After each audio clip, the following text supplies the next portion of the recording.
nowhere, from nowhere, from nowhere, from nowhere.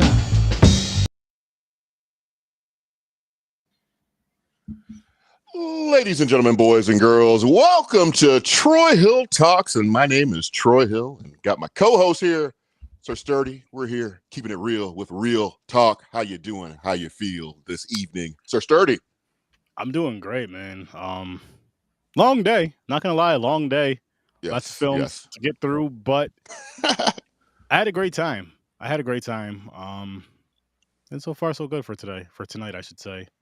Yeah, if you guys get a chance, you need to check out this man's channel. Horror with Sir Sturdy. He had an excellent program earlier today. And some great co-hosts as well and stuff. Always a good time. Always a good time. But today we're talking about the Sidney Poitier Bill Cosby movies, and we thought it would just be great to have an additional co-host this evening and stuff to make sure we get this done and have it just perfect all the way across the board with some more expert insight. We got Mick Manhattan from the Scene Snobs here. Yes. So thank you for having me. I love it. And thank you.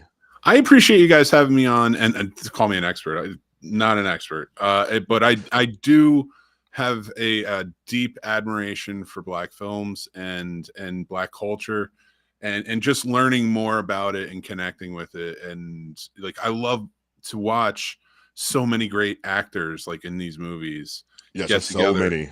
Oh, and it's just so wonderfully done and put together. And like, you know, it was just a real joy to be able to watch all of these and talk about them with you guys. So thank you so much. Well, glad for you making the time to be here. Well, let's go hop into it. I mean, we got 3 films. We got Uptown Saturday Night, Let's Do It Again, and A Piece of the Action. Uptown Saturday Nights being the first one where we find ourselves with Sidney Poitier and Bill Cosby. They go to this nightclub called Madame Zenobia's, which has to be the coolest, hippest club in the world. I mean, I know I would love to be at this place, Madame Zenobia's, where, you know, there's anything you wish, anything you desire. And then the red door downstairs, she said that's some good damn times down there. So push comes to shove, there's like a big heist that happens, and there's a theft that happens. And next day, you know, after the aftermath, he finds out he's won the lottery. But the lottery tickets in the wallet that was stolen the day before at the club. So, gentlemen, let's go with Sir Sturdy first. What was your thoughts of this movie? Because it's your first time seeing it, correct? Yes. I'm going to tell you, the very first thing was Bill Cosby's hair threw me off. Mostly, I feel like I've seen him with long, like a fro before or whatever. Yeah. But the facial hair, I was just like, yo, why? That was wild. But oh, go ahead. Sorry. No, I was gonna say, the grand scheme of things and stuff. Actually, I would slit somebody's throat to have that hair right now if it were me, because I'm telling you, if I grew my hair out right now, I'm Sherman Hemsley, man. I'm looking like George Jefferson and stuff. So I would definitely love to have that hair for real. But I get it. Go ahead. I get it. But as far as the movie goes, I did have a fun time with it. It was definitely funny. This was definitely a funny movie. And I gotta say it, people. I'm not even sorry for saying it. Yo, all 3 of these movies, Bill Cosby was after some cheeks. Oh my God, dude. It was very telling. Yeah. Oh yeah. Like, one specific scene in the last movie, sure. Yeah. Oh yeah. Yeah. But just like, I'm just like, there's no hiding it. There was no hiding it. You're like, yep. I see you. You're the latest man. I mean, I don't want to. Damn, that was so bad. I meant in the movie. When I saw it, I was like, huh. Well, you don't say. Yeah. But I mean, Uptown Saturday Night, I mean, it's just a wonderful film. You got Harry Belafonte in it. You got Calvin Lockhart. Just a great story, and it just shows. I mean, there's a challenge, obviously, of them trying to get together and get the scheme, try and get this wallet back and everything. But just everything that just leads up to that point, to me, is just great. I mean, to me, it's purely as I've done like a little piece on this on my TikTok page. And, I'm talking about this as being as like excellence in Black cinema, because I really do feel that way, that this captures a piece of time that maybe be forgotten. It's like when I think about, when I watch these movies, I think about how my mom and dad might have been, or how some of my relatives might have been at that time frame, in that piece. So it's always been intriguing to me to watch these movies, and enjoyable all the same. What's your thoughts on just this movie in general, Mick? Well, it's actually, I'm glad you brought up like the look and the aesthetic feel of this. So I grew up in Jersey City, and they mentioned it in this movie. That they were from Jersey City, and I was like, I think I said it's sturdy while we were watching it. And it got me thinking. I'm like, let me check and see where they filmed this, because it does look a lot like where I grew up. And this is, of course, the 70s. I was in the 80s, but there was not much change. Yeah. But they filmed this in Chicago and Los Angeles in different parts. I might have been drawing my inner when I lived in Los Angeles, like, oh, that looks familiar, sort of thing. But it was just very interesting to watch, like just how they played this all out. And I don't want to compare it to all three, because they're very different characters in all three movies. And yes, one, they're such like fun, devoted friends. Like yep. This has the original, like, everybody talks about the town when he's like, we're gonna hurt people, blah blah blah blah blah. He's like, whose car are we taking? This right here is just as good. When he's like, yes, absolutely. He's like, I'm your man. And yeah, like, without, like, there wasn't even a break. Like, it was like, yeah, all right. They had just gotten robbed. This guy could have just walked away, and justifiably as a friend. But he's like, you got to help me. He's like, I'm your man. Let's do it. Let's get it. And it was just such like it. And then they were just devoted the whole time. Yes. And it was so to go into that bonkers ending and how they kind of had to play everything against each other. And I want to give special mention to some of the actors that I love in this. And we were talking. Oh, absolutely. Flip Wilson. If you've ever get a chance to watch the Flip Wilson show, if you like sketch comedy, things like that, that man was hilarious. It's one of the originals. They used to play it. I was on TV Land. My dad would put on and watch it. And like, and I remember just laughing. Like, he was so funny. So to see him as the Reverend in this was so great. Richard Pryor jumping in as the con man, the con man private eye. It cracks me up when he's like, why us? Why not you? Some of the trivia I read on this, supposedly Richard Pryor and Red Fox were meant to be the main characters in this, but they didn't feel that they had the star power, so Sidney stepped in, and Bill Cosby came in as well. But Roscoe Lee Brown, who played the congressman? Yes, he was. Oh my God, when he panders and he throws everything on and he flips it around.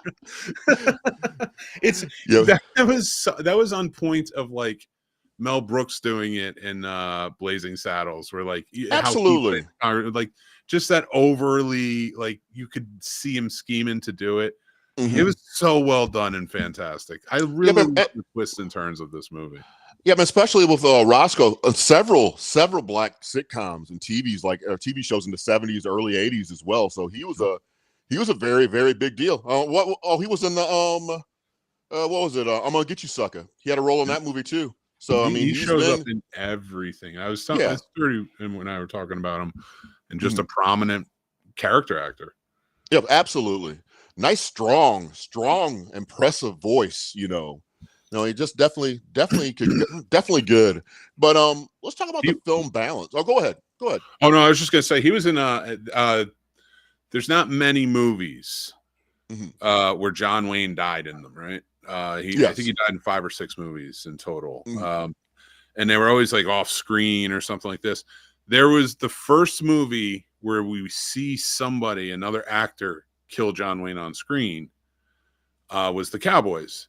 And Roscoe Lee Brown played a great role in that as like the chef who goes along with the cowboys, the herd, the cattle. So if you ever, I just want to say that was on mind. I was thinking about it. If you ever get a chance. No, I'm gonna check it out, because I to be honest, I have not seen that many John Wayne movies. Or westerns in general. This one is John Wayne's in it, and John Wayne's very John Wayne, and it is what it is. And I don't mind that in some of his movies, And I don't mind a lot of his early ones. The John Ford ones were fantastic. It was John Ford. You know, everyone was fantastic in them. But sorry, getting off track. I realize that. But when it comes to the Cowboys, like Bruce Dern is in it. You know, Robert Carradine. Like, there's a lot of younger actors who are in that. It was a little more 70s grit. He was older by that point, and that's why I like kind of saying, you know, you seem to enjoy a lot of the classic film stuff like that, like I do, and I thought that might be one you might like. No, I'll check it out. Absolutely, I'll add it to my list because that's kind of on the trajectory that I'm on right now with just classic films in general. I wanted to say one thing I found funny about this film is when they before they go out to the nightclub, how they're going back and forth talking shit.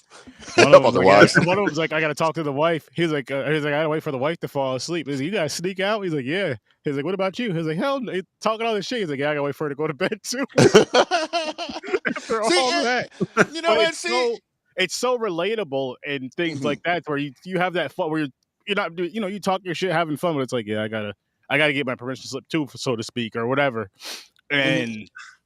Everybody can relate to it. You're just like, oh, yeah, and it's just perfect. Just even how it begins, because it just demonstrates that Sidney Poitier's character. He's a hardworking man, and just even the dialogue between him and his wife, their love for each other, even just talking about, you know, it's talking about how they met or whatever, how, you know, that she'll always be his queen and he'll always be her king and stuff. I just thought it was like a lot of nice, classy stuff in there. The music's exceptional. Not my favorite out of the whole series and stuff, but I thought the music was very, very good as well. Just overall, a great movie. So what do you rank this movie, Sir Sturdy? 9 out of 10. I mean, 10 out of 10. Sorry. I know what you mean. Yeah.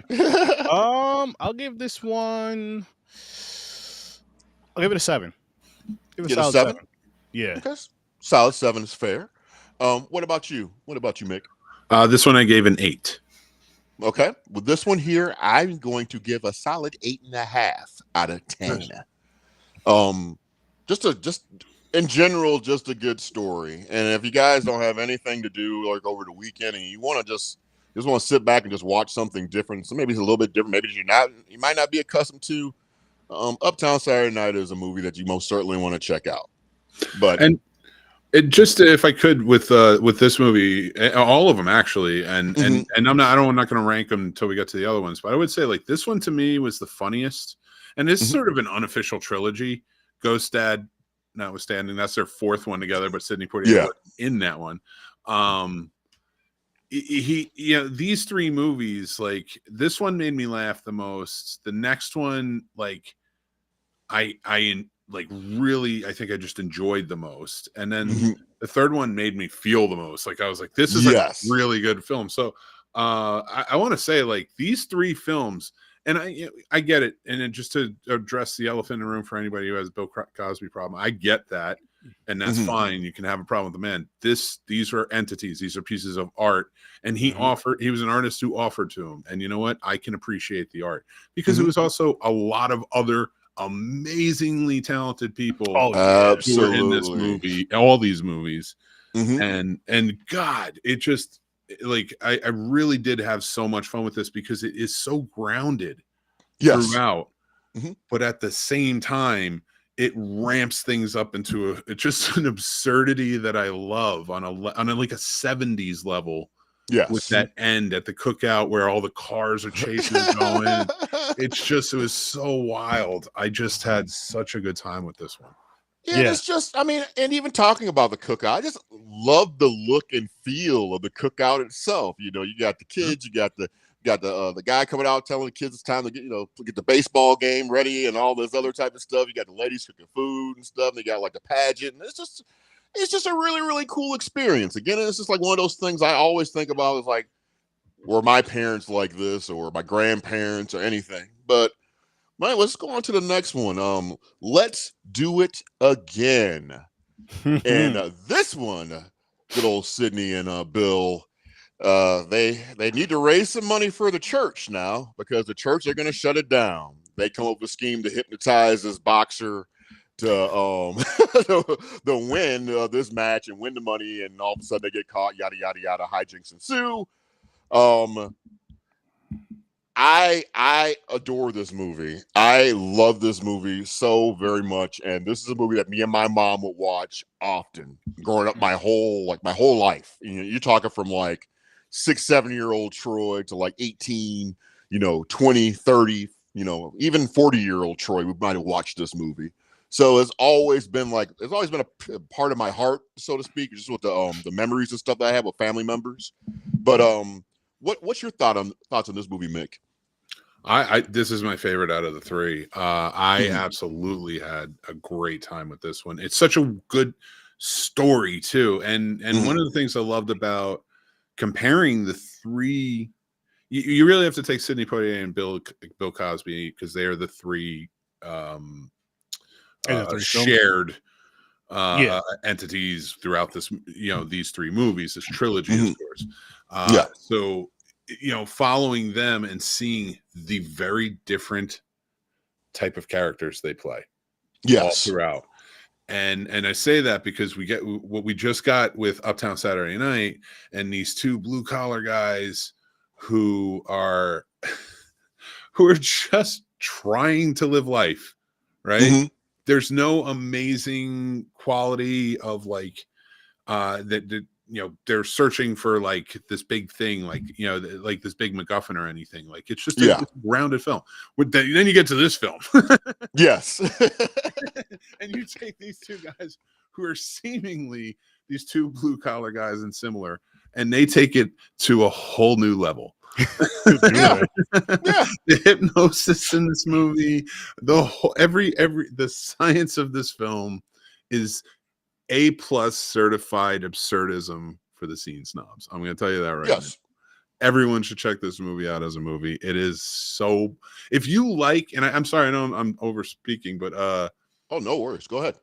If you like the Gene Wilder and Richard Pryor films, the bonkers absurdity of those films, you're gonna love this movie. It exactly has the same. It has the same type of feel to it. Yeah, I 100% agree with that. It's just amazing the chemistry between these guys. It really, really is, and how well they work together. And it's like some of my favorite. I mean, I love Jimmy Walker in this movie. I mean, JJ to be in this movie is hilarious. John Amos, it's Kansas City Mac, 100% badass. It's like one of my favorite lines of all time. You got to bring ass to get ass. I mean, I love that. That's all about kicking some ass and putting a boot to ass. That's what it's about. And even Calvin Lockhart. The whole Biggie Smalls thing. That's a big thing. That's where the Notorious B.I.G. got his name from. So there's that. Biggie Smalls is the name that he had. So this guy's name's not Notorious B.I.G. I just wanted to throw a distinction out for any of my white brethren that are out there watching. We don't want him. Hey, well, did you know, Francis, that Calvin Lockhart played the Notorious B.I.G. Anyways, no. And big ups to Denise Nicholas, who was wonderful in this movie. Played Billy's wife, Bill Cosby's wife in that. And I'm sorry, I said Harry Belafonte like the number 2 and sort. Well, the man who gave the eulogy at Dr. King's funeral, Ozzie Davis, is in this movie. One of the most prolific actors in Hollywood, and he's playing this just wild fraternal, like, I don't know, what do you call them, like Godfathers or things like that type of role in this fraternal order. God, I loved everything about. I wanted to join that club. I was like, I know I'm not allowed, but this looks like a good time. well, no, you guys got the water buffaloes and stuff. You guys got the hats are cooler too. I would never be the Fred Flintstone Water Buffalo Club. You know what's funny? You're saying that, right? I can see Mick get invited to one of those and just being mad as hell. Yeah, why am I here? Oh God, we're gonna have to listen to this shit again. No, but yeah, this 70% of them are gonna think the Earth is flat. Like he would, as soon as listen, Troy. Here's the thing too. It could be his own family inviting him. He'd be like, "All right, I'll go." No, yo, Mick, We come to ours, but I'm sorry to tell you, it's on the same day as your family's. Like, that's fine. Dude, I would ask. No, what would happen was they'd want me to go, and I would call you and be like, please, I don't care what you put together. Put something together so I can go there instead. Okay, yeah, we could do that. We could definitely do that. Impromptu cookouts. I do not want to go. We'll plan it for 4 years from now where we can fly again. But oh my God. Make it 5. Make it 5.5 just to be safe. Because part of my asinine like brain the other day was like, if I need to fly again, I was like, maybe I'll get my pilot's license. And like I'll just fly, and I was like, "Hey, the fuck does that mean? It's not. It could be any random plane up there. Yeah, any random plane. They just I don't know. They just love the. It's just a terrifying time for airlines or just wanting to fly. I can't trust the not that I can't trust the pilot. They're doing their best. And then I gotta go back and watch a racer all over again to figure out how to rip out a seat and throw it through the plane and just so I can survive at the end and stuff. That's the only solution. Gotta watch that movie again. I love that movie. But what's your thoughts of this movie, Sir Sturdy? I'm with Mick. I think this was my favorite of the 3 as well. I'm just going right to the boxing. It was just ridiculous. Yes. Seeing JJ Walker in there. So there's 3 fights. The first one he gets knocked out. The second one he wins, and the third one is a draw. But it was just so ridiculous and hilarious because it worked for the type of movie that it was. But it was so damn unbelievable. I'm like, nobody believes that this dude is the middleweight champion of anything. Then watching him in the workout sequence where he's jogging, he hops up into the damn tree and he like pauses. He's like stands there and then. My favorite part of this movie. So to give a little bit of backstory to anyone who hasn't seen it, so Sidney Poitier's character in this movie knows hypnosis from the army. He was an army medic, whatever. That's how it's explained. So he knows hypnosis. So they keep hypnotizing the guy to think he's the best fighter and he doesn't feel pain. So he does it. He wills it to happen, I guess, or whatever. My favorite part of this movie that had me guttural laughing. First off, when he's like doing the hypnosis while they're running. But then to follow it up with, he's so good, he can't keep up with them. Yeah. And man, he had him hopped up, man. Oh, that was like you said, when he hit that tree and he just stood there. And he's like, he does a classic JJ. He's like kind of. Yep. But there's so much physicality in this one that there was a great physicality in the first movie as well, and in the second one, but it was different. There's a serious tone, whereas this one, the physicality was more like Three Stooges esque at times. When they're climbing down the. Oh my God! When he's like, they just don't even want to deal with the cops, right? They just, and I get it. Yeah. He's like, "Come on, we're doing these sheets. They're tying them. We're going down." And then they look outside, and you're like, "They're gonna die." And then when you actually see them climbing down, and it's so far from the end of the rope down. Yes. Yeah. I'm like, how are they gonna get out of this? God, even Bill Cosby acted as like the hotel detective or whatever. Yeah, that was great. All of that was just the chase sequence at the end where they're jumping the rooftops. All of it's great. The music, and everything. The whole time was fantastic. Yes, I love good con movies. Like The Sting is a great con movie, like where they really set up like a bad guy and they get over on him. This was a good one. They both were like Uptown Saturday Night was as well, but it wasn't really a con as much as it was a plan to get out of it. Yes, this was a con. Yeah, no, it was absolutely a con. And I love that about this one, and actually a piece of the action as well. Yes, and then even going back to John Amos and Calvin Lockhart, their interaction between each other, I thought was excellent in the movie. I mean, I enjoyed Calvin Lockhart and Uptown Saturday Night, but I think he knocked it out of the park, I believe, in this particular movie, because it had the whole aesthetic of like the old school gangster versus the new school gangster, and they were classified as the college kids or whatever. I just thought that's that whole dynamic that they had. I thought was really, really good. Yeah. What do you how do you score this movie, Mick? This one I would put I'm gonna watch this. This is gonna become like a recurring one for me, I think. And yeah, I think I'm gonna say a 9. I'll give this a 9. This is gonna because I will watch this maybe a few more times. Yep, very, very good. Very, very good. What about you, Sir Sturdy? 8.5, I'll say. 8.5. Yeah. Very, very good. I'm gonna give this one a 10 out of 10. This is a 10 out of 10 for me, and this is just it's a different 10 out of 10. I mean, because it's the personal aspect of like my mom and just the family, and just so I think that's the reason why. And I just think the overall, I mean, the story, just the whole vibe, even the level of fashion for the time was badass to me. The soundtrack, Curtis Mayfield with the Staple Singers, it doesn't get any better than that. That Funky Love song, that I play that on my DJ sets on TikTok and stuff. That song, they get down on that damn song, dude. And this is like this is a trend, because the Staple Singers started off as like a religious group, and I think this is when they started like transcending more into like the sexual or more adult type of sound and stuff, like in the mid-70s. So it's definitely just, to me, it's just a vibe. So I'm gonna give it a 10 out of 10 for this one. Nice.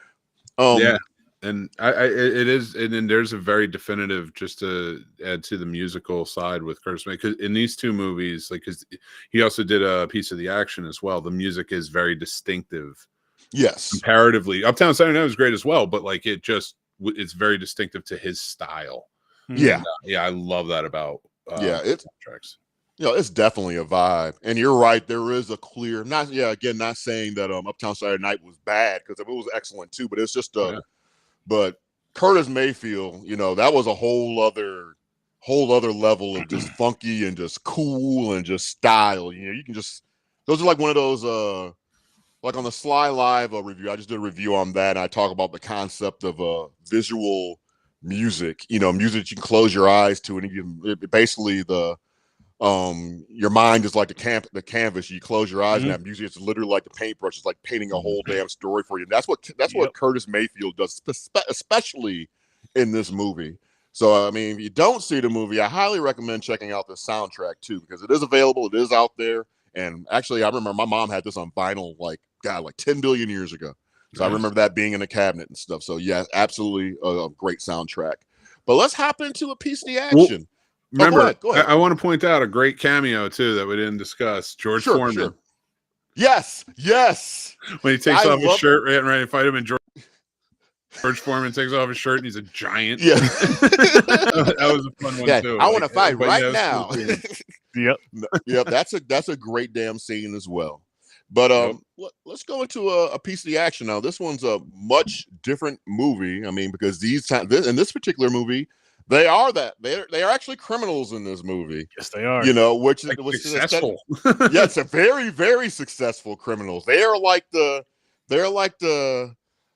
not the Danny Ocean, but maybe like the Billy Ocean before he starts singing songs. I don't know, maybe. They're so successful in not being captured. Yeah, that the cops have to blackmail them to do the right thing. Yes. To make change the way of life. which is basically the gist of it. They want James Earl Jones' character, the late great James Earl Jones, I might also add.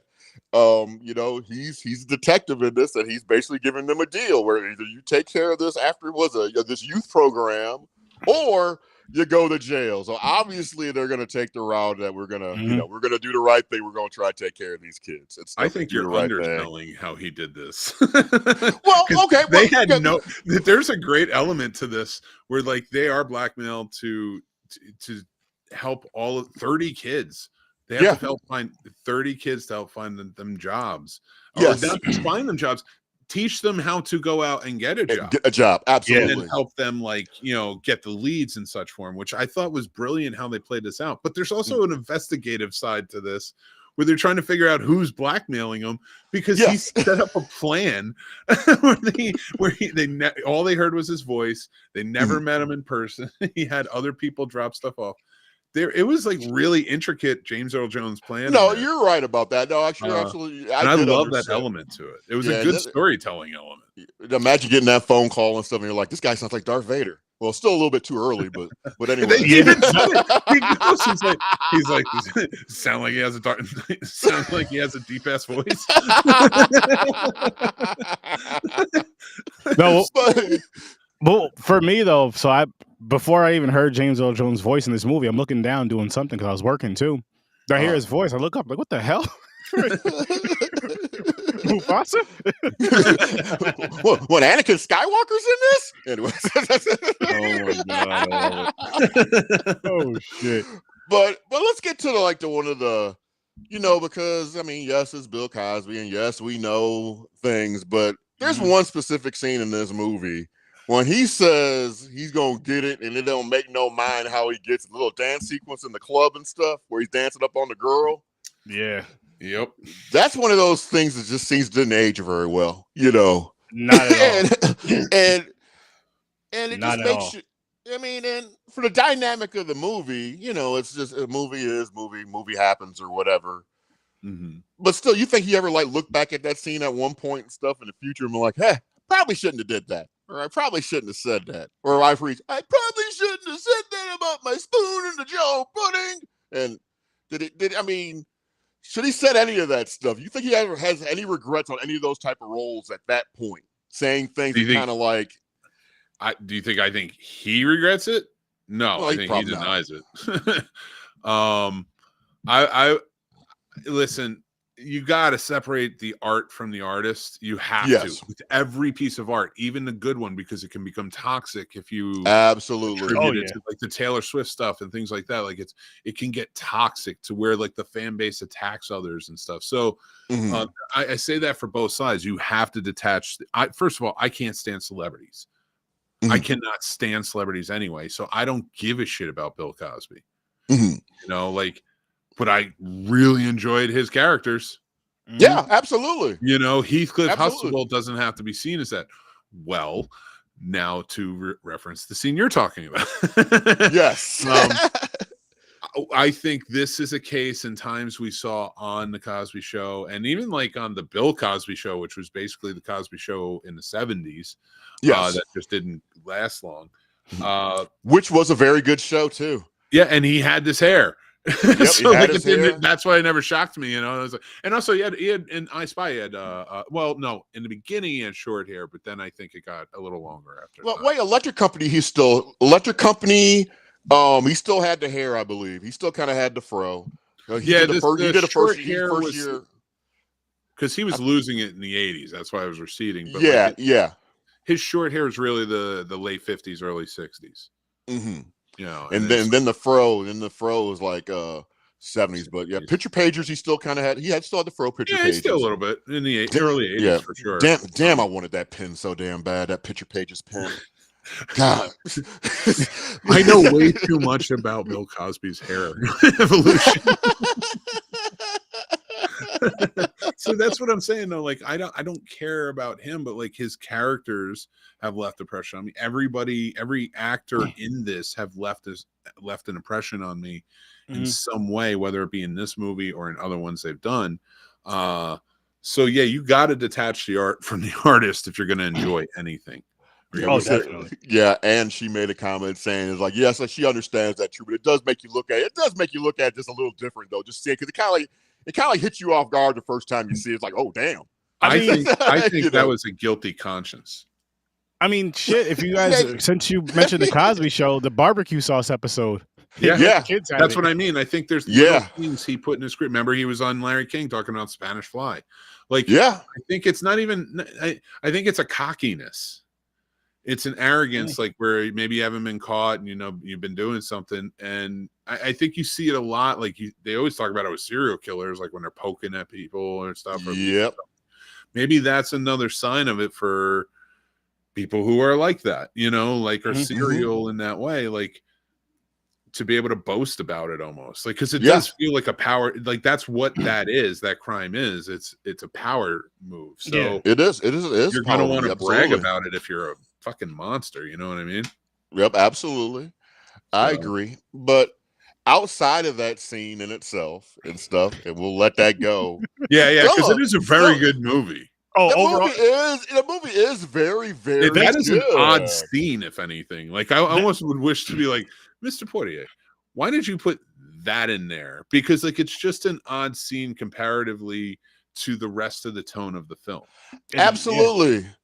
I mean, because it really did. It could have been a club scene, but it didn't need to be that type of club scene because that was just kind of weird. And it didn't further the story in any way. It was just absolutely it didn't. It just showed. It was him connecting with a woman we don't really see him connect with ever again. Yeah, I mean, the idea was just to show that he's successful, he's a playboy, and he's out there. They could have did that in many other different ways and stuff. Probably still. Yeah, but you definitely didn't need to bring up that word no, over and over. No, but the ironic thing about this movie, this is the only movie. Well, I don't know if it's ironic. I think this is the only movie that it hasn't made me recently since I've seen it, but definitely the first couple of times I've seen it, there's some tear-jerking scenes in this movie. Yeah, you know, because like the kids is just like you feel help. I mean, it's like you just like look at these kids; they feel like helpless or whatever, you know, because they want to do right, and it just you know, and sometimes it gets to that point where our society in general, and it goes all the way across the board, is that we have. I see youth that sometimes it's easier to just act like you're stupid and you don't give a damn versus trying to learn. You know what I mean? Or trying to, it's like the cop out almost, you know, and some of your friends will even intentionally will put you on this path. Well, they're not your friends. I mean, some of your friends and stuff, you know, if you're a young adult listening, some of your friends and stuff are just around there just to enjoy the times you go through misery. That's the only reason they're there. Because when you have a lot of good things happening in your life, they're going to end up disappearing. And just so for anybody out there who does feel like that, that's a trauma response. That is your response to trauma. And one thing I would say is like definitely learn coping skills and definitely and try and any way you can look it up and find somebody to talk to, but build your self-confidence for sure. Absolutely. Absolutely. Because I mean, even there's grown adults that do stuff like this and stuff now too. Even, I feel like if I'm saying something and I'm incorrect and stuff, and if you correct me, that's fine, you know, and that's fine. I'm gonna live with that. I'll be like, you know what, I was wrong, and I'll correct me, you know, and that's cool. I'm thinking you're give me a solid, help me out. But other people that think the wrong way or like a coping mechanism, they'll double down on what's incorrect. You know, that's the way they're gonna roll because they feel insulted because they were corrected. Or whatever, you know. So it's kind of like a weird dynamic how all that works. You know what I mean? You know, it's just really, really weird. You know, but back to the movie again. I just love this movie just for this thing. The little fight sequence even with Bill Cosby, which is 100% ridiculous. But God, that was hilarious. Flipping off the wall. I thought that. Oh my God! How did we not mention their suits? And let's do it again. Oh, the suits are dope. Oh my God! With the glasses and the shorts and the one sock pulled up higher than the other. How do we not mention when he drops the gun down into his shorts and he's like talking to himself and wiggling it out of his pants? And you're right. Well, how do we not talk about the business card that he has that he carries with him and stuff from Uptown Saturday Night? If he ever has a fit or whatever to call a cab and send his ass home, how do we forget that?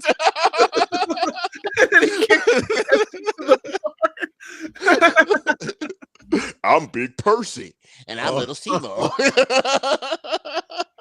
There's so much physicality. Brilliant. And this one is still the same. Like, I do like that they were, you know, because there's that element of like the mob boss that they both stole from. Yes. Simultaneously in the best of ways. But yeah, I like just the fact that like you add the element, like I almost want to go on. Oh my God, those suits, man. Oh, and even like Cosby making fun of him because he has the cape and the way he sits like Dracula.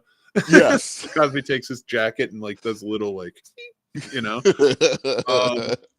I will say this about a piece of the action. Like, first of all, no beard. It was nice. Yeah. It was just very different. It was very sentimental at Very times, good point. heartwarming. First off, Cheryl Lee Ralph, who played Barbara in the movie, who just tears into the teacher. Mm-hmm.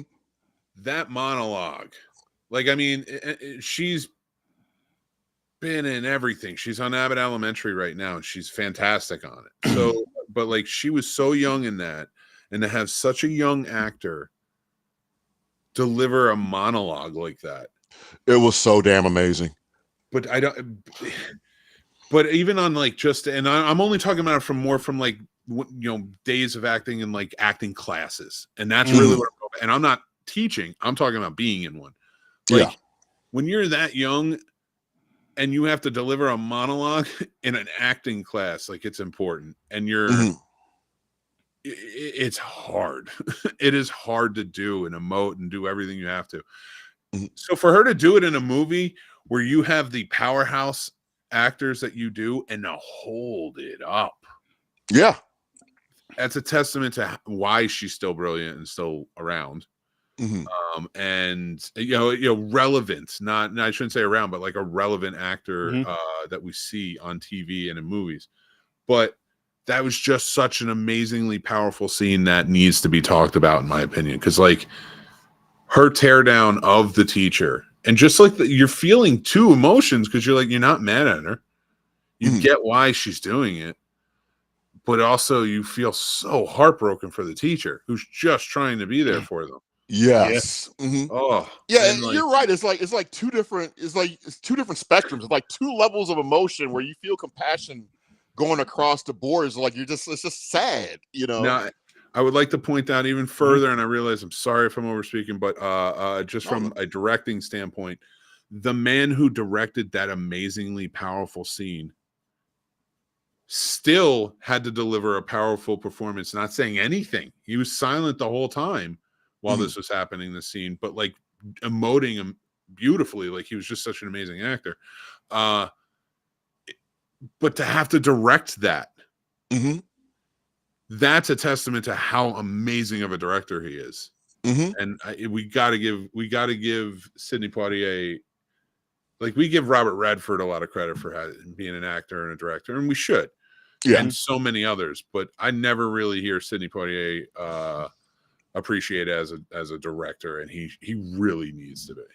No, see, that's going to be one of my on my channel. I want to try and bridge the gap and stuff for, you know, people like Sidney Poitier. I want to talk about Sidney Poitier and his films. I want to talk more about James Earl Jones and his films and stuff. So that's kind of the direction. Of course, I'm going to still talk about new movies and all that type of stuff that still comes out, because, you know, new movies are new movies and stuff. But I'm really enjoying just taking this deep dive into cinema, because I mean, it's like I've seen a lot of these movies before, but I just never really talked about them, you know, not in this type of format or anything before. So it's definitely something that I'm really, really looking forward to. What was Ann's last comment? Kind of heartbroken for both the teacher and the student. Yes. These type of stories, though, I do enjoy watching them when I feel like they're told well, or at least to my liking, so to speak. Yes. And this one, like, first time watch, but it's one that you get like different setting, different scenario, different story, but still like underprivileged kids in bad areas, but like a Dangerous Minds feel, or I can't do this. Or the school. What was the one movie where George Lopez? Yeah, George Lopez was a teacher, like that science school or something, that tech school. I watched that recently. But anyways, you get Stand and Deliver. I don't remember what it's called. Wait, say it again. Say, who? Was it George Lopez? No, it may not have been George Lopez. No, it wasn't. I think George Lopez on the George Lopez show worked in a factory. No. He was it was a movie. He was a teacher. If it was George Lopez. Anyway, I think you're talking about Stand and Deliver. That's what I think you're talking about. And it wasn't George Lopez. That was Edward James Olmos. Yeah. I think that's I think that's the movie you're talking about. But then again, I might be wrong. Oh, can I also right.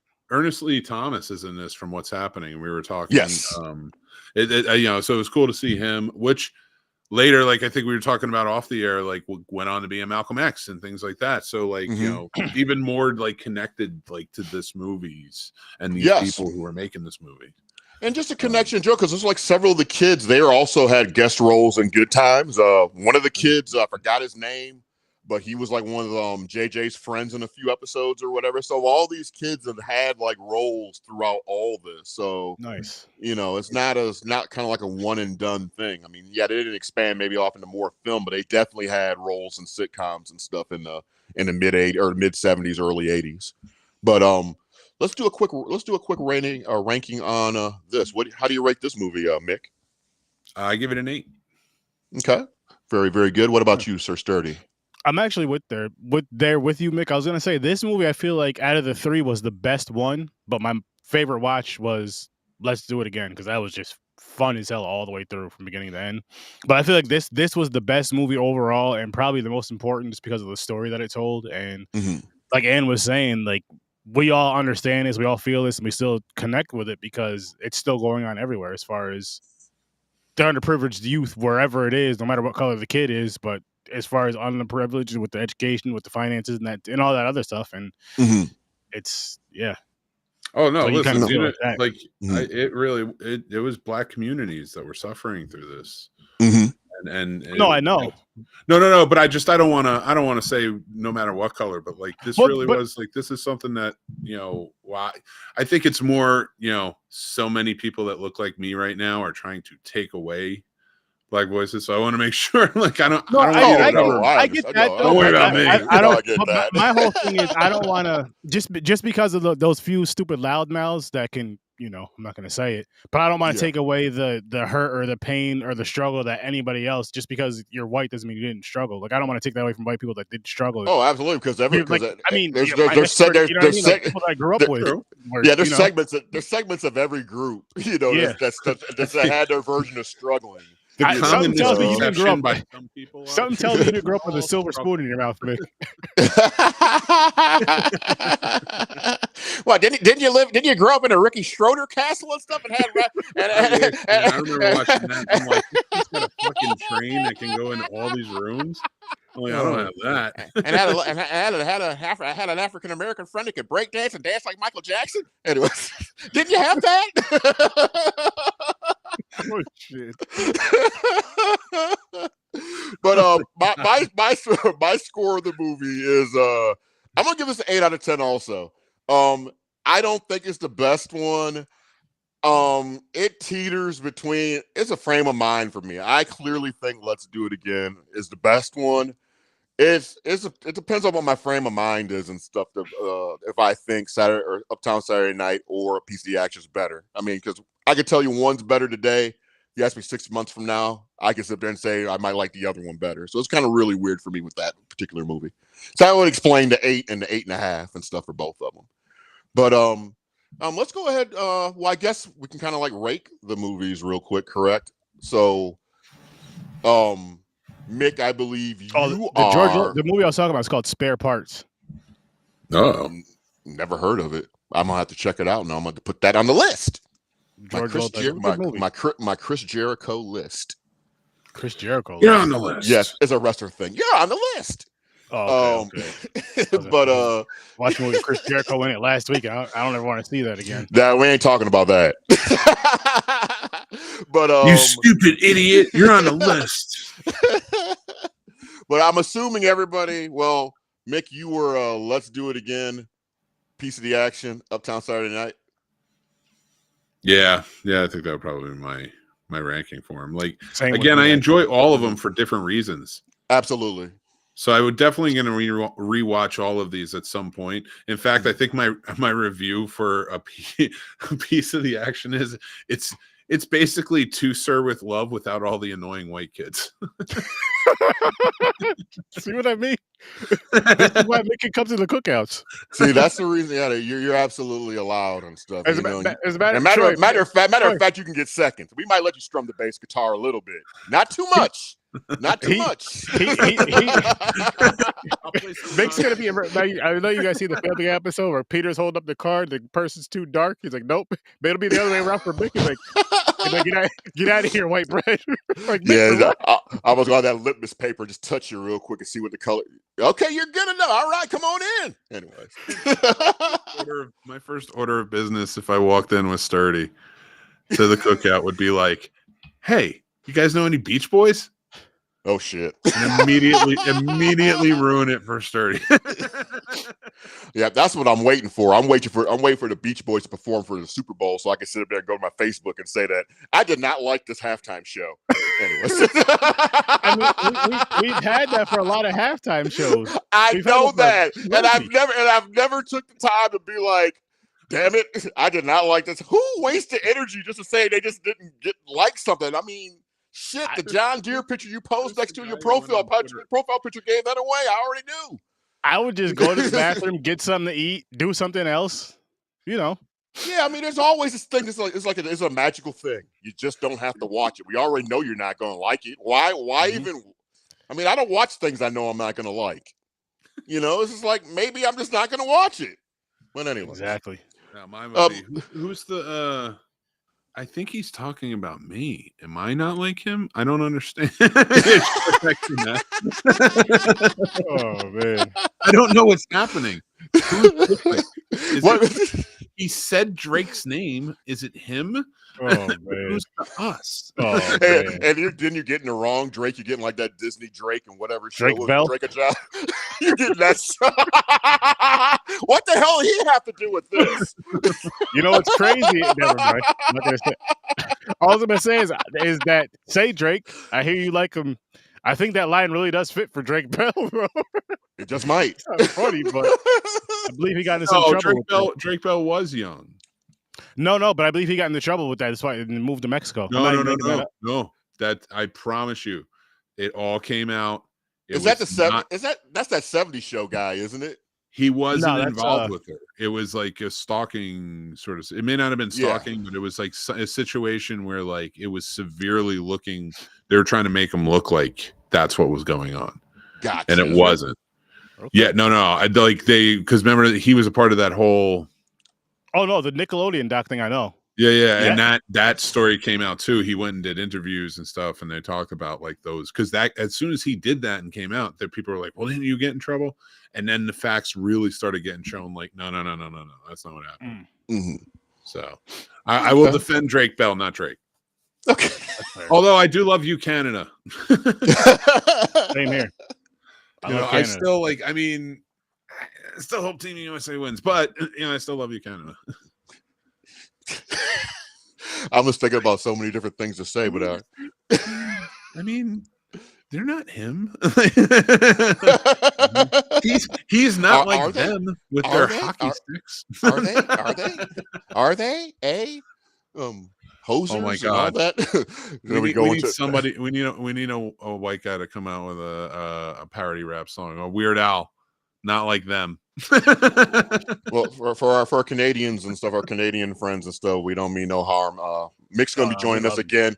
Mick's gonna be joining us again in about a month. We're gonna do a review of Strange Brew and stuff, and to make sure that we're all the way across the board and stuff there. Canadian bacon. Great. And we're gonna bring him back for Roots as well. That SCTV was no. We're not gonna bring Mick over for Roots. We don't want him apologize. We don't want him for our apologizing. Mike Myers, Dana like no, we don't want him going. We don't want him going outside beating up random white people. You racist son of a bitch. That could happen. I like Canada more than some states. When I lived in Michigan, I used to go to Canada quite often and stuff. And Canada was a bit of fun, I will say. I had a hard time in Montreal. But let's do a little around the reels. Just some random questions about entertainment news going on across the country here right now. First question: are we good to do a little bit of overtime? I mean, we're running probably like about 10 minutes over. It looks like. Are you guys good for an extra 10 minutes? I'm all right. Okay. All right. Okay. First question. Amazon will officially gain creative control over the James Bond franchise and a new joint venture deal. I know you guys over there on Popcorn and Pints, you guys are reviewing all the James Bond movies, so I'd love to get your opinions on this, and you guys need to check them out as well, as they're going through each and every James Bond movie, and it's some glorious stuff. But let's get your opinion, Mick. What do you think about that?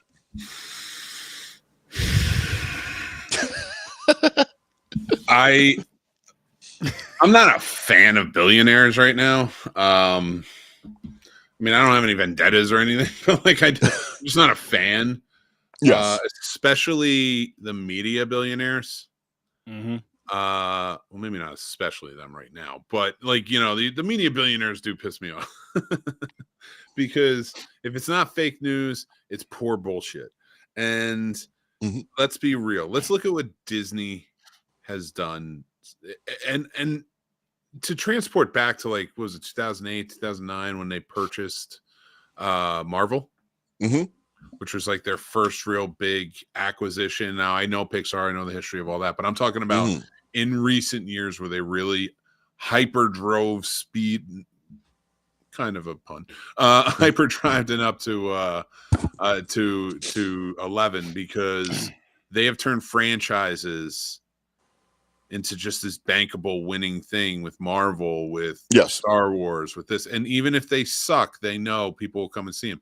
And that was the case for a while until Rise of Skywalker. And I think everybody's like, yeah, we're done. You know, we don't believe you anymore.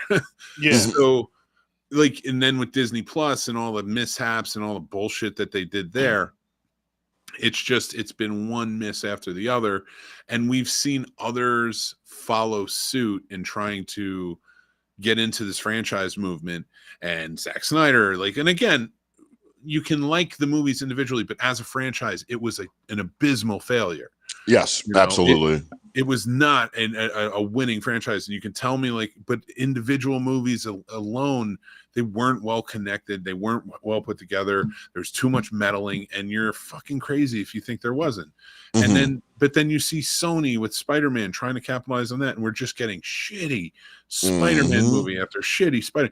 Like, those Venom movies were the best thing about it, and they're not good. And I don't understand why people, like, sometimes defend it. Like, they're good enough to enjoy. It's the same mindless fun, those three, not everything, just those three. It's the same mindless fun I get out of watching Hobbs and Shaw, which is fine. And you can do that, and that's okay, and I'm down with it. But you forget about them, Matt. By the time you get home after a car ride from the movie theater, you forgot about the movie, and it doesn't stick with you. And now Amazon has been doing well with their franchises in TV form. Yeah. Here's what's going to kill me. James Bond is going to be completely and utterly unrecognizable now that they have creative control, because they're going to milk it for and there is a finesse to James Bond. There's a reason there's 25 movies and, like, no real TV shows. Yes, there's offshoots because they're based on the books. They're not based on, like, this Eon and Broccoli productions.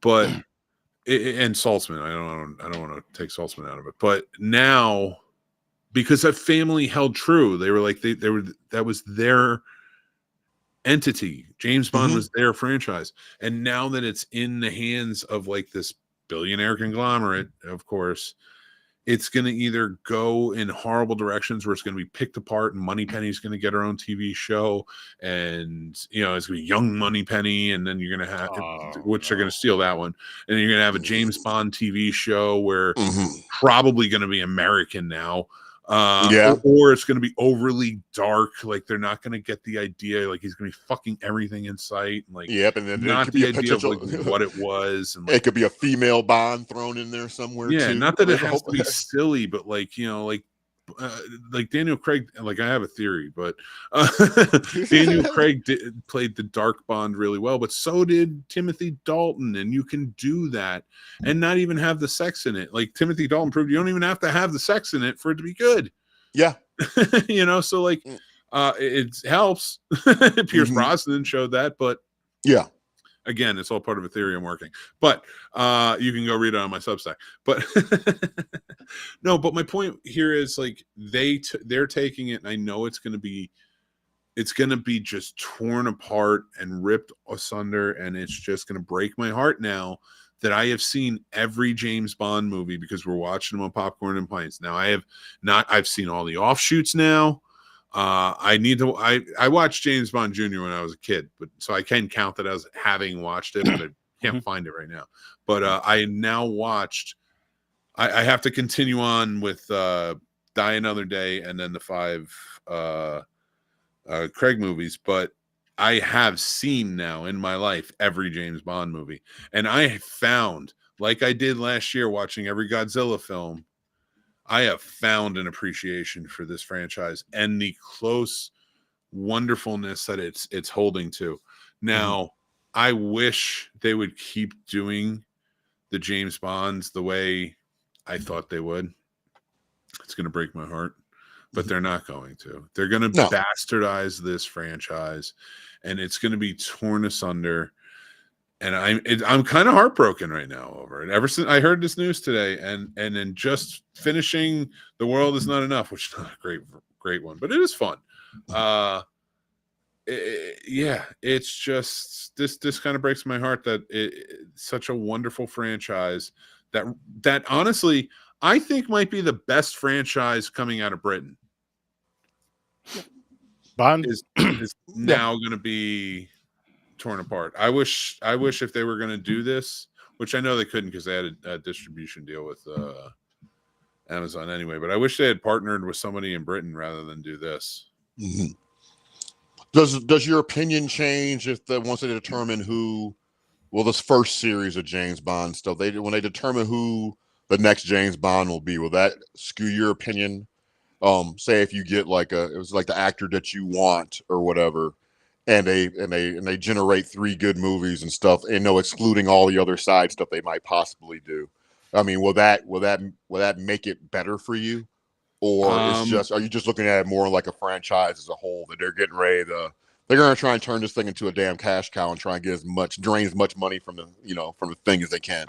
That's what I feel they're going to do with it, and kind of like Mick was saying earlier with the Marvel effect, where they're just going to water it down and overdo it. I think that's what my I have Marvel fatigue. I'm not going to lie to you guys. Yeah. And I only went up to Endgame, and I did that like after the movies were already out. I wasn't one of those that went to the theaters. I did it on on our friend's podcast.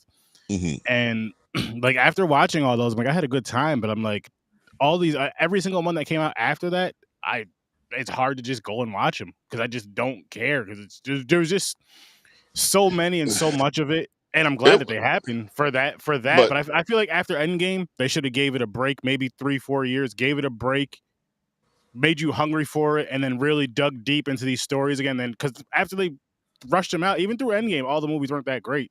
I think the franchise that was awesome, but like all of them weren't that great. And then it's like you see where they're kind of watering some stuff down because they're just trying to get it there. And now it's just, and I feel they're probably gonna do the same with Bond. I think with Marvel, the bar is so high when you have Thor Ragnarok, and then you got that one shot leading into Infinity War, and then you got Endgame. The bar is so damn high.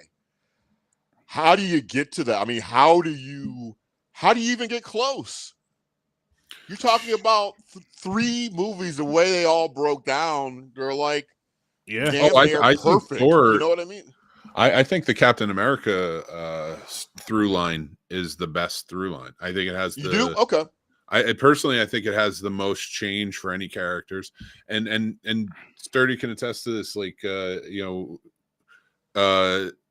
Sam Wilson's character in this, like now at being Captain America, he has shown the most growth to earn the shield. And I think where a lot of people are like, oh, now, and this is going to play back into the James Bond and my point, where a lot of people are saying, oh, he's black and that's why that's what they're trying to put out now. I'm like, you fucking idiots. Watch every fucking movie he's in. He's earned his spot. Yeah, or read a comic book. This is this is the only thing I guess maybe because it wasn't Disney, it was more Kevin Feige who and the Russo brothers who wanted to plan this out throughout. Was Sam eventually getting the shield? Like that was what it was supposed to be. So the dude worked and trained and did it and got it. And so like, and to compare that to like what they've done with Doctor Who, and what they've done with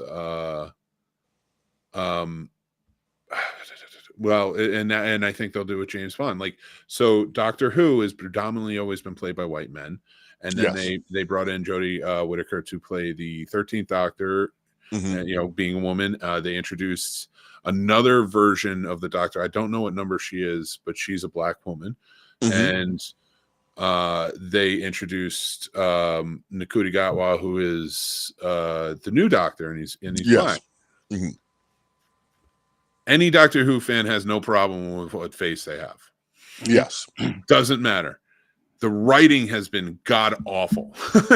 And I think that's where like that franchise that suffers. So like one earned it, the next one, it's not the actors, but that's ones who are catching the most shit, even though it's the actual writing.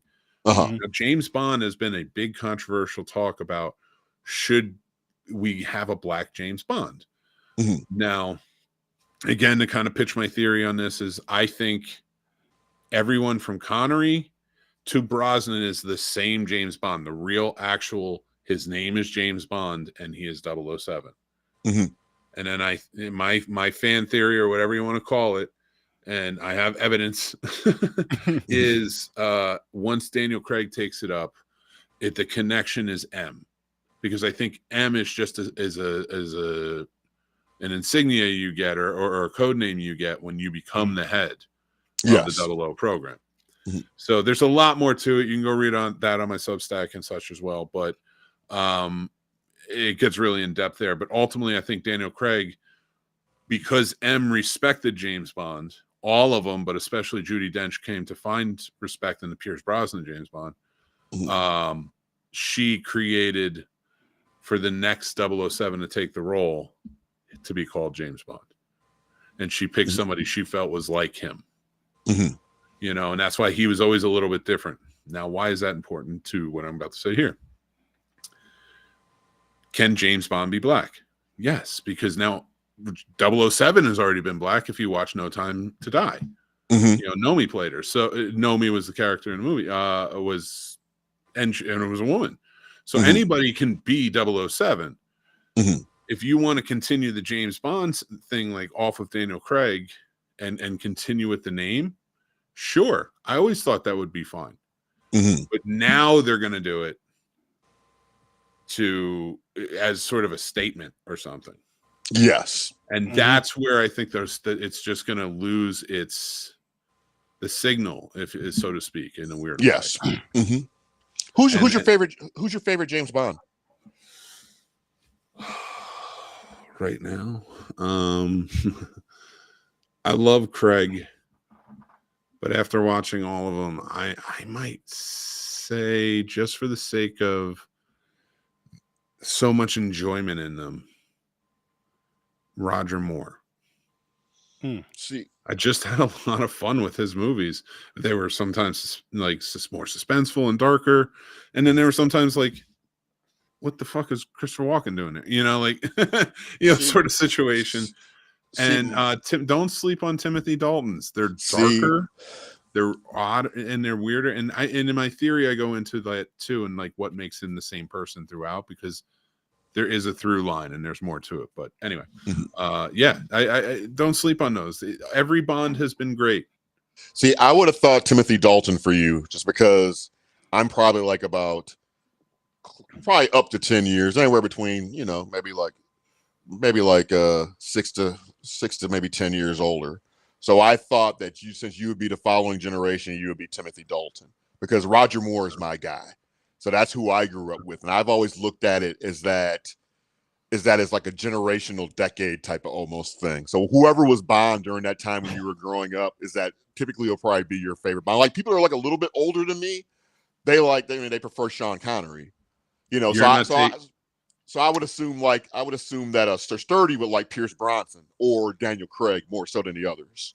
because he's a But little you're bit not younger. taking into account a couple of variables in this. You have a really good theory here, and stick with it. But you have to continue with some variables.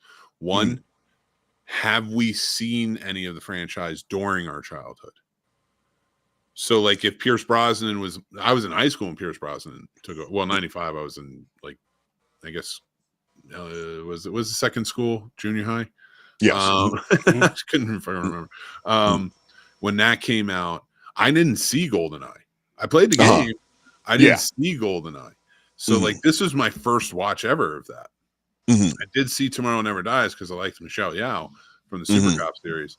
But, God, Super Cop's so damn badass. We need ourselves a Super Cop. Yeah, so like for me, here's the weird part though. I think in this you have to take into account the TV era.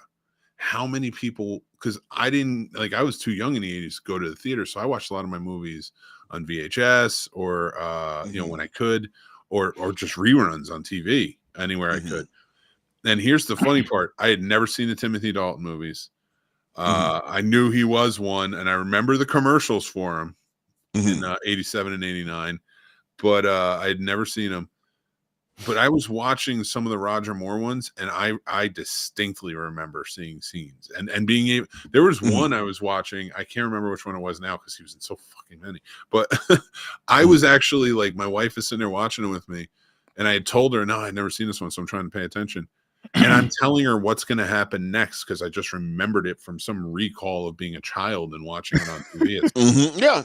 I was like, it's so wild. So like, I think that's why like Live and Let Die right now is probably my favorite, if not Casino Royale. Yeah. See, to me is easily Live and Let Die because that was probably the one for me. It was the most accessible. I know I've seen that one more so, not even just because it was always on TV. When I was growing up, it was always on damn TV. It seemed like it would never fail. It could be a James Bond marathon that's playing, but when I'm turning the TV on, Live and Let Die is on. And it's always that's the one I would always catch, no matter what. What about you? What is your favorite one, Sir Sturdy? See, for me, I haven't watched. My first introduction to Bond was GoldenEye, and I'm talking about the game, not the movie. GoldenEye and James Bond Jr., the animated series. So as far as like watching the movies and stuff, I'll say I don't really have a favorite right now because I've only seen Connery and I forgot the gentleman's name who did the one-off, but I didn't like him as Bond at all. I thought he was terrible. Oh, Lazenby or whatever his name. Yeah, Lazenby. Yeah. I didn't like him. So if you're going to, for those two, I'll say Connery, but I don't think it's going to be him throughout the whole franchise of it. But we come back around to it, like, because we are trying to figure that out by the time we're done with all of them. I don't know. I think, well, me personally, I mean, well, this will be the last thing I got and stuff for this evening. And by the way, you guys are amazing. You guys are just dope. And you guys should be told that on a regular basis. I mean, you're not told that enough and stuff. Call me so I can tell you that you're dope and stuff, and I'll just hang up. I'll say you're dope and hang up the phone. But anyway, wait, actually, can I point out for something with Live and Let Die?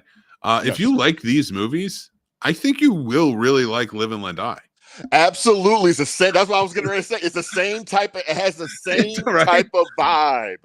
The same type of vibe. A little more serious, but yeah. I mean, and matter of fact, the Fish and Chips Freddy from Let's Do It Again, he's also in Live and Let Die. Yes, he is. Yes, he is. Yep. Oh my God, man! Like, yeah, I think it's sturdy, and it takes place in Louisiana. Like, let's do it again. Yep. Oh, okay. Well, it jumps around to a few different points, but Louisiana is a big point in it.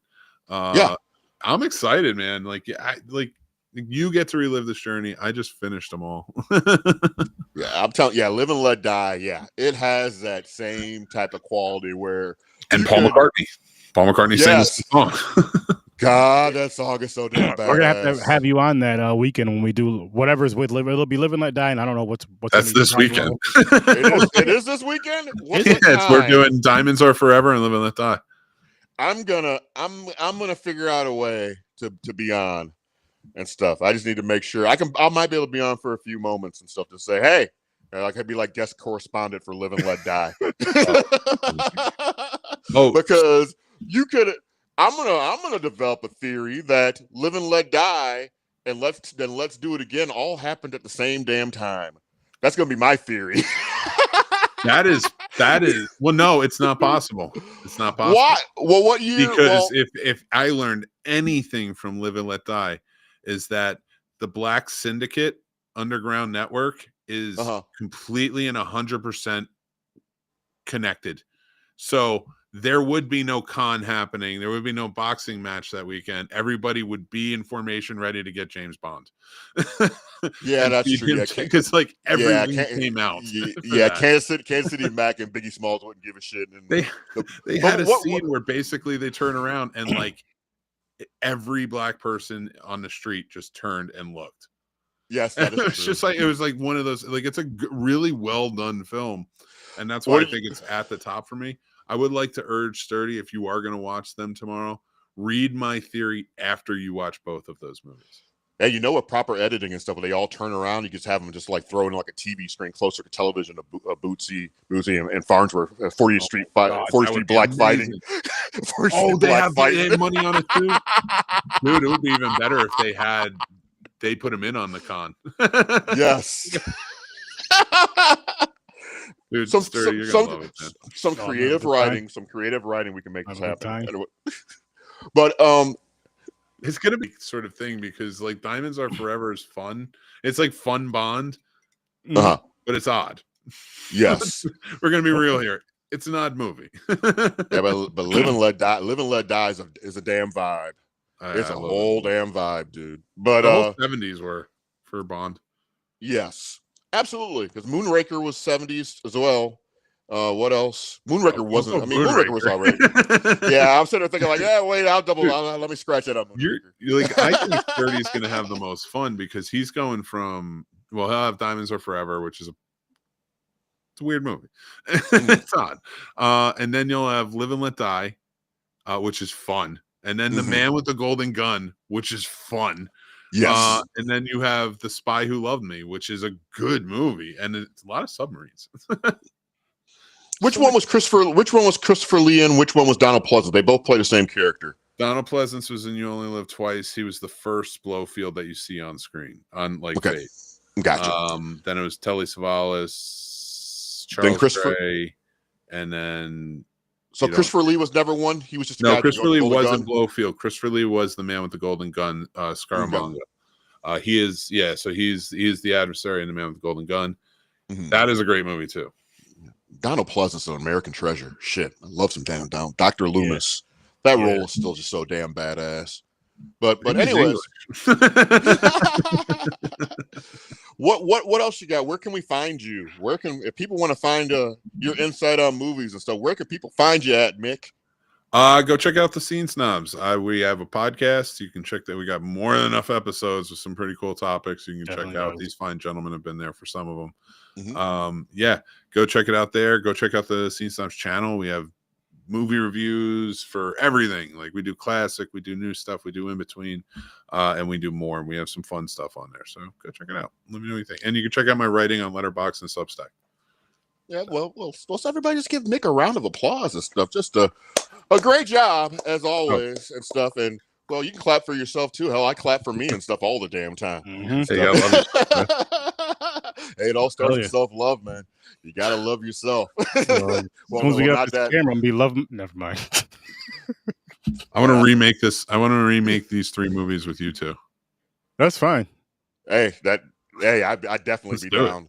Yeah. As long as you're down and stuff to help me co-write Black Dynamite 2. Here's a Black Dynamite. I got ideas, dude. Oh my God.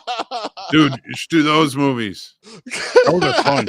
Black Dynamite. Are so fun. Oh, they're so fun. Just thank you for having me. I really, truly appreciate it. It's been a good time. Oh, absolutely. Anytime. We'll see you again. I'll be calling on you again to see us again next month. Because I'm only bi-weekly. I'm not doing weekly yet because that's too much for me. It's coming though. It's coming. Weekly's gonna be coming soon. It'll be soon, but I'm just kind of just putting my toe in and just like just getting my little wave going first. Feeling it out. Yes. But I like it so far. But anyways, it's always a pleasure, Mick, and we'll see you again soon. Thank you very much. Yes, sir. And where can we find you? Where can we find you, Sir Sturdy?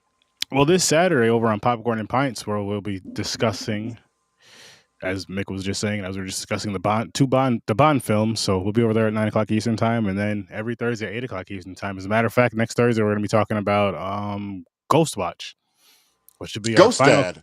No, not Ghost Dad, Ghost Watch. No Cosby over there. Okay. No, but which will be ending our found footage February, and then we'll be diving into in March. We're doing Women's Month, so we're gonna be doing what are the movies? Underworld versus the Resident Evil franchise, and doing 1 verse 1, 2 verse 2, and so on and so forth till we get through all the movies. That'll start in March. I think it's gonna end in April. Okay. That's gonna be a fun time. That's gonna be a fun time. I've seen Underworld before. I've never seen the Resident Evil movies. Honestly, I'm not really looking forward to it. It's like, all right, let me rephrase. If you love the Resident Evil video game story, the movies will piss you off. Some of the movies can be entertaining. The first one is not entertaining. The ones when you introduce Mike Epps are not that bad. But outside of that, exactly what my brother told me, because he's like a diehard. Like, I love the games too, but he's like a diehard. He played through every single one of them. Yeah, me too. Yeah, it'll piss you off. Yeah, exactly. So, but we're gonna do it anyway. Again, it's just it's one of those ones that I'm not excited to see, but I kind of wanted to see. But once you hear that, and it's like it's based off this game, you enjoy the game. It's like, but so we'll see what happens with it. Okay. Good stuff. And then for Live and Let Die, let's work on something because I got my other stuff I got to do on Saturday, but let's work out where you can give me like 20 minutes. Maybe I can hop in and stuff and hop in for your Live and Let Die piece. That show's earlier. That show's at 9 my time. It is at 9? Okay, well, 9 p.m. Eastern.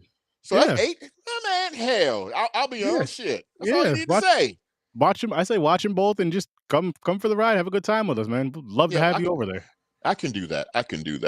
But I'm going to be okay. Well, you're here to hear, folks. I'm going to be on Popcorn and Pints to talk about some Bond movies, and then I'm going to be doing my DJ skit on TikTok. You can follow that at Troy Hill Talks Movies, and then my next 2 movie reviews will be for Car Wash and The Wiz, and I'm going to try and throw in the new Captain America movie, because my whole thing now is that I'm not trying to do all these movie reviews and stuff quick and try and have all this stuff and try and compete with like all these guys that don't have anything else to do but watch movies. Because I got a job and stuff, so you'll get some of these new movie reviews when they happen. I'm not stressing myself out no more. So you got to do what you can.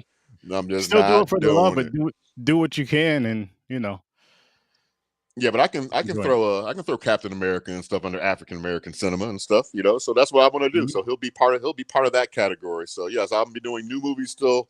I'm still gonna be covering African American cinema, preferably classic cinema, and I do have a playlist for that on my page. So you can go ahead and check that out.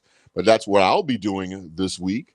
Like to thank each and every one of you for being a part of the show. And and for commenting along and stuff and interacting with us during the show and stuff. That's very, very nice of you. We certainly appreciate that. And find any words of encouragement or anything else you would like to share with the people this evening, Sir Sturdy. Enjoy life. Take time to enjoy life. I say take time to, if you can, do something that you love to do. And I'll even say, to make it easier, do something that you love to do from home, so you don't have to spend the extra money on it, and try to do that at least once a week. It's very good for your mental health, and with a lot of craziness going on around the world, it's good. And honestly, I'll even say, just for a positive thing, even if you're going through some great stuff, it's still good to kind of have your little escape from reality for a little bit. It could be a book, it could be a movie, it could be a show, it could be a game, whatever it is you're into, crocheting, whatever it is you're into. But I just say something that is home, just because I don't know how everybody's finances are. I know all of us can afford to do something at home. We can all afford that. So figure out what that hobby is of yours and pick that hobby up. If that hobby's playing video games, I don't care how childish people think it is, play it. It's not childish. It's great. Enjoy your inner child too. Enjoy your inner child, and you'll enjoy life a hell of a lot more. Yep, absolutely. And I guess my final thing is and stuff, no matter how bad your day might be, always have the mindset to believe that tomorrow is always going to be better. I mean, that's the main thing. It's all about mindset, people. I mean, granted, sometimes we get in the way of ourselves. We become selfish and we sit there and think, well, I can't do this and I can't do that, which is a money thing or whatever the case may be. When there's other people might be just worried about having a meal and stuff, you're worried about roof over their head. You're worried. Some are worried that they can't keep Netflix for this. They'll lose Netflix for a couple of days and stuff. So Everybody's going through something, but yeah, keep things in perspective. Keep things in perspective and be thankful for what you got, because I guarantee you, no matter what, there's always going to be somebody else that's going to be worse off than you. Mm-hmm. So, unless you're Charlie Brown, because Charlie Brown's the worst and he has the worst out of everybody. So, he has a point. Because out of all the Charlie Browniest people, you know, he's the Charlie Browniest. Or a Cowboys fan. That could be rough too. No comment. DC for life, all day, every day. And in the famous words of Jimmy Johnson, how about them Cowboys? We'll holla. Take care. I can't agree with that one. But I'll say this: peace. I had a great time. We'll see you again, people. Yes, have a great one. Take care. Peace.